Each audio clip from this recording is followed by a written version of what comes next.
Hello all of you.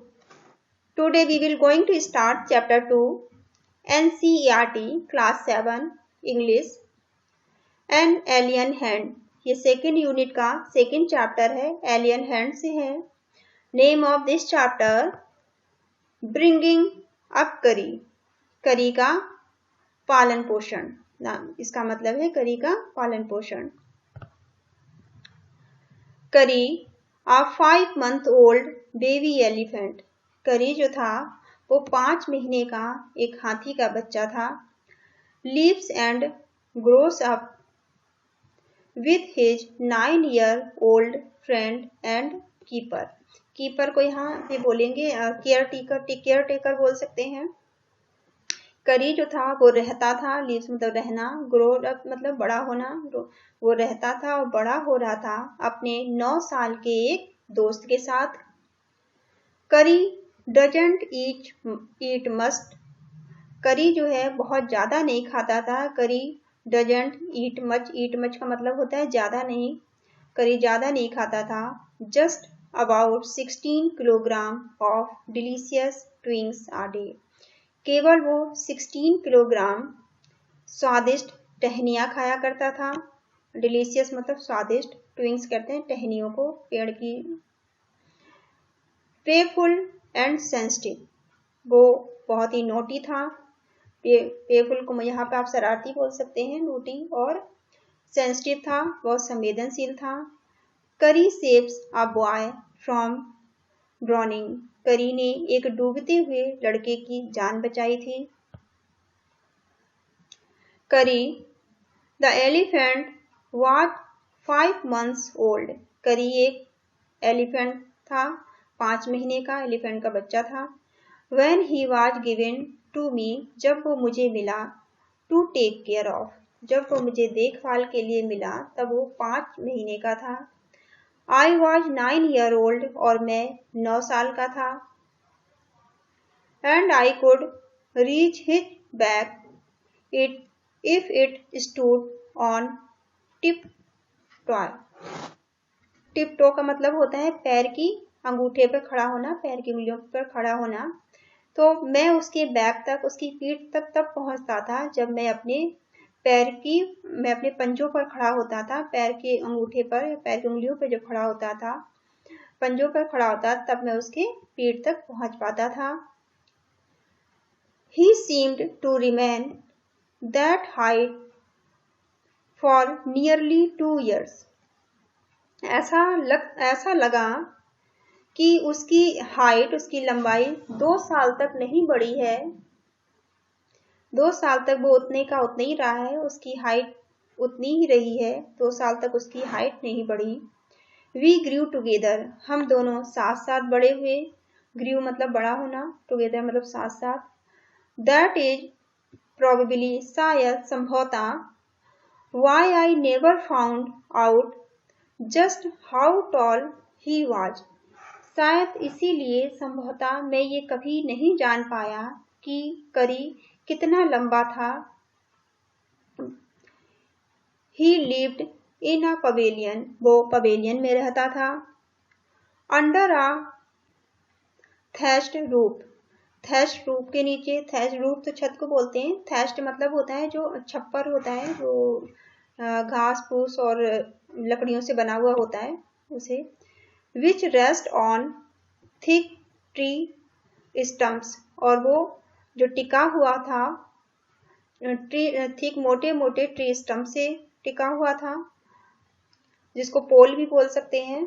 So that it could not fall in when Curry bumped against the pole as he moved about. और उसे इतने मोटे से stump से इसलिए बनाया गया था ताकि वो गिरे नहीं. जब करी इधर उधर मूव करे या उसमें धक्का दे तो वो गिरे नहीं. One of the first thing Curry did was to save the life of a boy. एक जो सबसे पहला काम जो करी ने किया था वो एक बच्चे की उसने जान बचाई थी. एक डूबते हुए बच्चे को उसने बचाया था. करी डिड नॉट ईट मच. करी बहुत ज़्यादा नहीं खाता था. What he nevertheless needed 40 pounds of twigs a day to chew and play with। लेकिन करी को 14 पाउंड ट्विंग्स चाहिए होती थी, टहनियाँ चाहिए होती थी, जिन्हें वो चबाता था। च्यू मतलब चबाना, एक दिन में जिन्हें वो चबाता था और उनके साथ खेलता था। एवरी डे, हर दिन, I use to take him to the river in the morning for his bath. और हर एक सुबह, हर दिन मॉर्निंग में, सुबह मैं उसे नदी के किनारे ले जाया करता था उसे नहलाने के लिए। He would lie down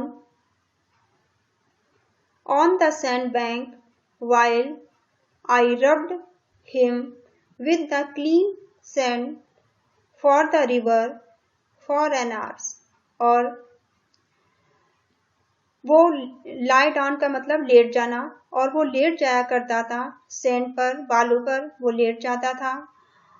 while जब, आई रब्ड का मतलब होता है रगड़ना, और मैं उसे नदी की साफ क्लीन रेत मतलब सैंड बोलते हैं रेत को, उसकी साफ नदी की साफ रेत से मैं उसे रगड़ा करता था। घंटों तक मैं उसे घंटों रगड़ता था नदी की साफ रेत से।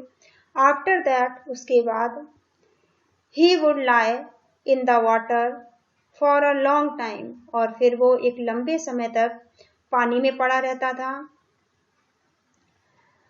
On coming out, his skin would be shining like ebony। और जब वो उससे बाहर निकलता, नदी से बाहर निकलता, तो उसकी स्किन ऐसे चमकती, इतनी अच्छे से चमकती जैसे कि ebony. And he would squeal कहते हैं चिल्लाने को, क्राई को, यहाँ देखिए मीनिंग दी गई है। स्क्वील मतलब क्राई या ट्रम्पेट कहते हैं हाथी के साउंड को, हाथी जो आवाज निकालता है उसे ट्रम्पेट बोलते हैं। वो चिहाड़ मारता था, वो आवाज निकालता था, चिल्लाता था। विद प्लेजर, खुशी से। As I rubbed water down his back. और जब मैं उसकी पीठ को रगड़कर उसकी बैक पर, उसकी पीठ पर पानी डालकर नीचे गिराता था, तो वो खुशी से चिल्लाता था, चिहाड़ मारता था।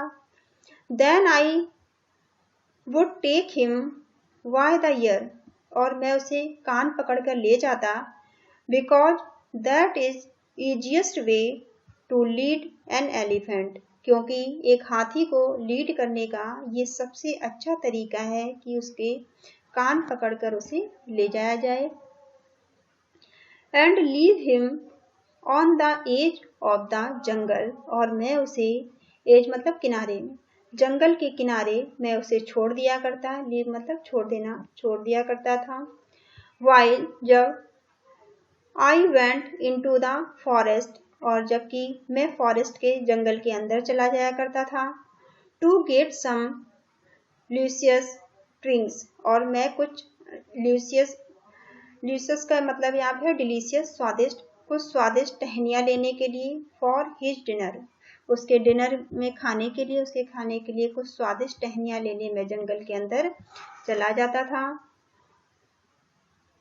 One has to have a very sharp hatchet बोलते हैं छोटी कुल्हाड़ी को।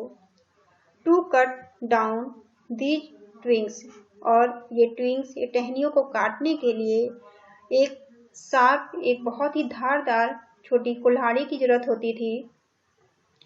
It take half an hour to sharpen the hatchet because if a twig, अगर इसे शार्प करने में, इस कुल्हाड़ी को तेज करने में आधे घंटे लग जाता था। क्योंकि इफ आ ट्विंग्स आर मल्टीलेटेड, अगर ट्विंग्स मल्टीलेटेड हो जाएंगी, मल्टीलेटेड का मतलब होता है डैमेज हो जाना, खराब हो जाना। अगर ट्विंग्स और टहनियाँ हैं, अगर वो सही नहीं कटेंगी और वो डैमेज होंगी, खराब होंगी, an elephant will not touch it, तो कोई भी एलिफेंट उसे टच भी नहीं करेगा, उसे छुएगा भी नहीं। It was not an easy job, ये आसान काम नहीं था। To get twigs and sapling for curry, curry के लिए टहनियों को लाना और हरे नाजुक पौधों को लाना, नाजुक टहनियों को और पौधों को लाना आसान काम नहीं था। I had to climb all kind of trees. मुझे climb मतलब चढ़ना, मुझे सभी तरह के पेड़ों पर चढ़ना पड़ता था। To get the most delicate, बहुत delicate मतलब नाजुक, delicate का मतलब नाजुक होता है, बहुत delicate and tender twigs, एक नाजुक और हरी भरी अच्छी ट्विंग्स टहनियों को लाने के लिए, कोमल टहनियों को लाने के लिए, टेंडर मतलब कोमल होगा, कोमल टहनियों को लाने के लिए, नाजुक और कोमल टहनियों को लाने के लिए मुझे बहुत सारे तरह के पेड़ों पर चढ़ना पड़ता था। As he was very found, क्योंकि वो बहुत ही शौकीन था, वेरी फाउंड का मतलब शौकीन होगा, for a young branches of the banyan tree, जो बनियान ट्री था, बरगद का पेड़ था, उसकी नाजुक शाखाओं को खाने का वो बहुत शौकीन था। Which grew like a cathedral of leaves and branches, और वो बहुत ऊंचाई पर हुआ करती थी। कैथरल का मतलब वैसे तो चर्च की ऊंचाई से है, पर यहाँ पर पेड़ों की ऊंचाई से, बनियान ट्री में जो लीव्स, जो पत्तियां और उसकी जो नाजुक टहनियां थी बहुत ऊंचाई पे मिलती थी उसे। कैथर्ड का मतलब यहाँ ऊंचाई से है। I was gathering some one spring day in March, मैं कुछ इकट्ठी कर रहा था, गैदरिंग मतलब इकट्ठा करना, मैं कुछ इकट्ठी कर रहा था टहनियों को एक मार्च के एक स्प्रिंग डे पर, बसंत की ऋतु में, स्प्रिंग डे कहते हैं बसंत ऋतु को। When I suddenly heard करी calling to me, तभी मैंने अचानक से, सडनली मतलब अचानक से सुना कि करी मुझे बुला रहा है। इन द डिस्टेंस, कुछ दूरी पर। As he was still very young, जैसा कि वो अभी भी बच्चा था। He call was more like that of the baby than an elephant, उसकी जो आवाज थी वो एक बच्चे जैसी थी, ना कि एलिफेंट जैसी। आई थॉट, मुझे लगा, समबॉडी वॉज हर्टिंग, कोई उसे परेशान कर रहा है। हर्टिंग हिम, हर्ट कहते हैं परेशान करने को, कोई उसे परेशान कर रहा है, नुकसान पहुंचा रहा है। So I came down from my tree, इसलिए मैं पेड़ से नीचे उतरा जल्दी से। And run very fast to the edge of the forest, और मैं बहुत तेजी से दौड़ता हुआ जंगल के किनारे पहुंचा। Where I had left him, जहां पर मैंने करी को छोड़ा था। But he was not there, लेकिन वो वहां पर नहीं था। आई लुक ऑल ओवर, मैंने सब जगह देखा। But I could not find him, लेकिन मैं उसे नहीं ढूंढ सका। I went near the edge of the water, तभी मैं पानी के किनारे पहुंचा, नदी के किनारे पहुंचा। And I show a black something struggling about its surface, तभी मैंने कुछ ब्लैक सा देखा, कुछ काला सा देखा, जो कि पानी के सरफेस पर, पानी की सतह पर संघर्ष करते हुए मैंने कोई ब्लैक चीज देखी। देन इट रोज हायर, और जब ये थोड़ी सी ऊपर आई, रोज हायर मतलब थोड़ा ऊपर आना, ऊपर आई। And it was the trunk of my elephant, तब मैंने देखा कि ये मेरे हाथी की ट्रंक है, मेरे हाथी की सूंड है। आई थॉट, मैंने सोचा, ही वॉज ड्रॉनिंग, कि ये डूब रहा है, मैंने सोचा कि मेरा हाथी डूब रहा है। आई वॉज हेल्पलेस, लेकिन मैं असहाय था, मैं लाचार था। बिकॉज, क्योंकि I could not jump into the water, और मैं पानी में नहीं कूद सकता था। And save the 400 pound of him since he was much higher than I, और उसको मैं नहीं बचा सकता था क्योंकि उसका वेट 400 पाउंड था। 400 पाउंड की चीज को मैं नहीं बचा सकता था, और उसका वेट मुझसे मच हायर मतलब बहुत ज़्यादा, उसका वेट मुझसे बहुत ज़्यादा था देन आई, मेरे वेट से उसका वेट बहुत ज़्यादा था। But I Shaw his back rise above the water, लेकिन तभी मैंने देखा उसकी पीठ को पानी से ऊपर आते हुए। And the moment he caught my eye, और उसी क्षण उसने मुझे देखा, उसकी नज़र मुझ पर पड़ी। कॉट माई आई का मतलब है उसकी नज़र पड़ी या उसने देखा, शॉ उसने देखा मुझे। ही बिगन टू ट्रम्पेट, वो तेजी से चिहाड़ा, वो तेजी उसने चिल्लाया। And struggle up to the shore, shore का मतलब यहाँ पर है किनारे, किनारा, नदी का किनारा। उसने संघर्ष करना शुरू किया, नदी के किनारे आने के लिए वो संघर्ष करने लगा। देन स्टिल ट्रम्पेटिंग, और वो चिल्लाता रहा, चिहाड़ता रहा। He pushed me into the water, और उसने मुझे पानी में धक्का दे दिया। And I fell into the stream, और जैसे ही मैं स्ट्रीम में गिरा, स्ट्रीम वाटर को बोलते हैं, जैसे मैं पानी की धारा में गिरा। I show a boy laying flat on the bottom of the river, और मैंने वैसे ही एक लड़के को नदी के बॉटम में, नदी के नीचे पड़ा हुआ देखा। लेइंग फ्लैट मतलब सीधा, वो फ्लैट पड़ा हुआ था नदी के बॉटम में, बिल्कुल नदी के नीचे। He had not altogether touched bottom, but was somewhat afloat, और वो बिल्कुल नदी के बॉटम को, नदी की सतह को पूरी तरह से वो नहीं छू रहा था। नदी की सतह से वो थोड़ा सा ऊपर था, अफ्लोट कहेंगे थोड़ा सा ऊपर था वो। I came to the surface of the water to take my breath, और मैं पानी की सतह से, उसकी सरफेस से थोड़ा सा ऊपर आया अपनी ब्रीथ लेने के लिए, सांस लेने के लिए। एंड देयर करी वाज स्टैंडिंग, और करी वहां पर खड़ा था।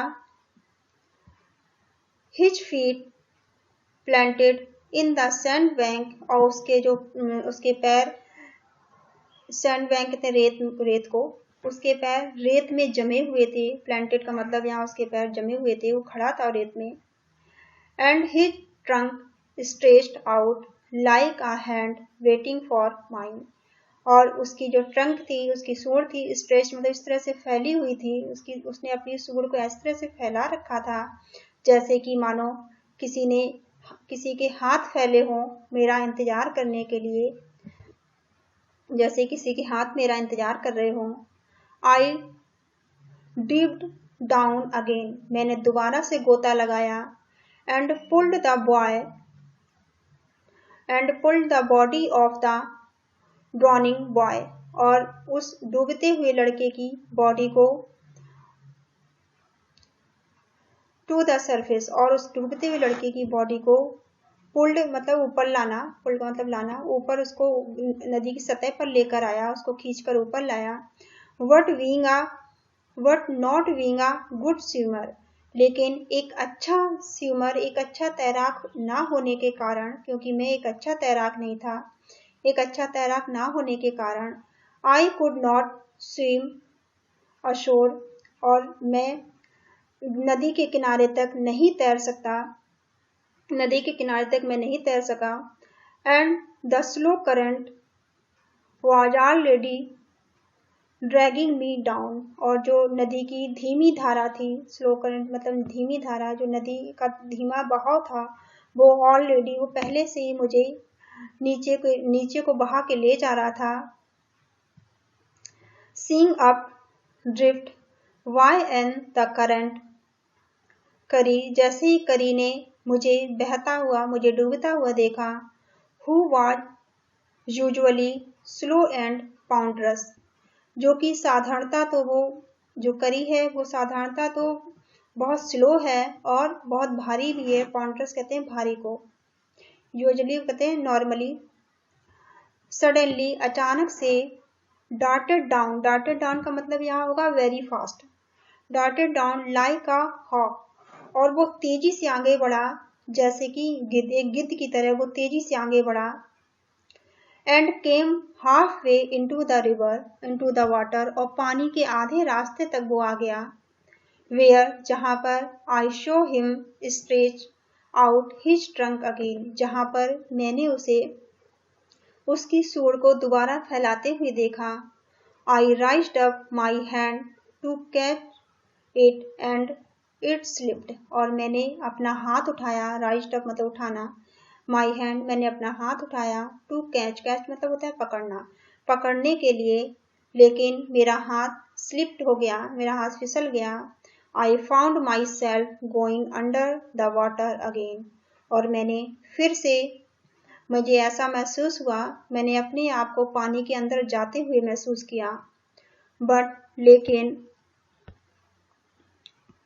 दिस टाइम, लेकिन इसी समय, I found that the water was not very deep, so I sank to the bottom of the river, और इसी समय मुझे ऐसा महसूस हुआ कि मुझे ऐसा लगा कि पानी बहुत ज़्यादा वेरी डीप मतलब बहुत ज़्यादा डीप, बहुत गहरा नहीं है, और मैं नदी की बॉटम में चला गया, नदी के नीचे चला गया। And docked my feet, docked my feet का मतलब यहाँ पे होगा बहुत तेजी से जोर लगाना, अपने पैरों से जोर लगाना। अंडर मी, मैंने पानी के अंदर बहुत तेजी से जोर लगाया। देन सडनली, तभी अचानक, kick the river bed, river bed का मतलब है यहाँ पे बॉटम, रिवर का नदी का निचला हिस्सा, नदी का बॉटम बिल्कुल नीचे का हिस्सा। तभी नदी के नीचे रिवर बेड में तेजी से किक किया, अपने पैरों से तेजी से जोर लगाया। And so shot upwards like an arrow, और बिल्कुल एक तीर की तरह मैं उछलकर ऊपर आ गया। In spite of fact that I was holding the drowning boy with my hand, इसके बावजूद भी कि उस डूबते हुए लड़के को मैंने अपने हाथ में पकड़ रखा था, उसे भी अपने हाथ में होल्ड मतलब पकड़ना, उसे भी अपने हाथ में पकड़ रखा था, इसके बावजूद में मैं पानी के ऊपर आ गया। As my body rose above, जैसे ही मेरी बॉडी थोड़ा ऊपर आई, द वाटर, पानी से जैसे ही मैं थोड़ा सा ऊपर आया, आई फेल्ट, मैंने महसूस किया, अ लैसो अराउंड माई नेक, मैंने अपने गले में एक रस्सी का फंदा महसूस किया। दिस फ्राइटेंड, और इसने मुझे बुरी तरह से डरा दिया। फ्राइटेंड मी मतलब बुरी तरह से डरा दिया। हर्ट करी स्क्वीलिंग, तभी मैंने करी की आवाज़ सुनी, करी की चिहाड़ सुनी, स्क्वीलिंग हाथी की आवाज़ को बोलते हैं। एंड आई न्यू, और मैं जान गया, इट वॉज हिज ट्रंक, ये जो ट्रंक है ये कुछ और नहीं, ये ट्रंक है, ये सूंड है। अबाउट माई नेक, जो मेरे नेक में है, जो मेरे गर्दन में है, वो करी की सूंड है। ही पुल्ड अस बोथ अशोर, और उसने हम दोनों को पुल्ड अप, बाहर उसने निकाल लिया, हम दोनों को उसने वो किनारे तक ले आया, हम दोनों को करी ने बचा लिया। Thank you for watching. First part in this chapter finished here. ये चैप्टर बड़ा हो जाएगा, इसलिए इसके 2 पार्ट बनाए हैं। आप फर्स्ट पार्ट यहाँ पर ख़त्म होता है। आप चैनल को लाइक करिए, शेयर करिए, सब्सक्राइब करिए, और सेकंड पार्ट इसका ज़रूर देखिएगा। सेकंड पार्ट आपको बहुत जल्दी मिल जाएगा। Thank you for watching.